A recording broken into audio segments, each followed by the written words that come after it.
This is one of my favorite stories. The chemistry professor walked into the class, sat his coffee down on the end of his workbench or desk in the front of the room. It's easy for me to imagine. I think of my chemistry classroom many years ago.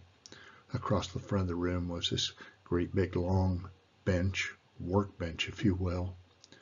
One end there were Bunsen burners and a sink and water, all those things you needed for your chemistry class. And as the professor walked in, he passed the other end and sat his coffee down. Then when class was scheduled to start, he picked up a large empty mayonnaise jar and proceeded to fill it with rocks. We used to call them river rocks. They're about an inch or two in diameter, almost perfectly round from rolling down the riverbed centuries after century. He put as many rocks as he could in the jar, and then he held the jar up for all the class to see, and then spoke for the first time and asked the students if the jar was full. Most agreed that it was. Then the professor sat the jar down. He reached under his workbench, and he pulled out a box of pebbles, small round rocks.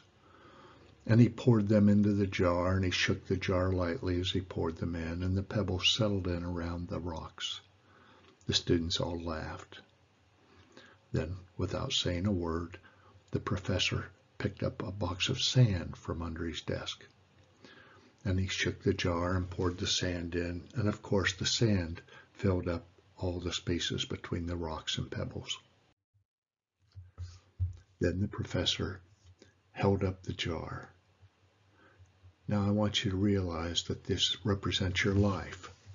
The rocks are the important things in your life, your family, your partner, your health, your children. Anything that is so important to you that if it were lost, you would be totally devastated, nearly destroyed. The pebbles, well, they're things that are kind of important, your job, your house, your car. And the sand, it's just everything else. It's just stuff. But I want you to think for a minute, because if you would have put the sand into the jar first, there would be no room left for the pebbles or the rocks. The same goes for your life. If you spend all your time and energy on the small stuff, there won't be any room left for the things that are really important to you. So you must make sure you put the rocks in your jar first. Pay attention to the things critical to your happiness. Play with your children, get your medical exam, take your wife dancing. There'll always be time to go to work, clean the house, give a party, fix the garbage disposal. Take care of the rocks first. Figure out what really matters in your life, what really brings you joy and happiness. Make sure you put that in your jar first. You set your priorities. The rest is just sand. And believe me, the world will shovel lots of sand at you. So take care till you figure out what your priorities are. There's always a student in the class. One raised his hand and said, "What about the coffee, Professor?" The professor smiled, walked over, picked up his coffee, took a small sip, and then he poured the coffee into the jar over the rocks and the sand and the pebbles.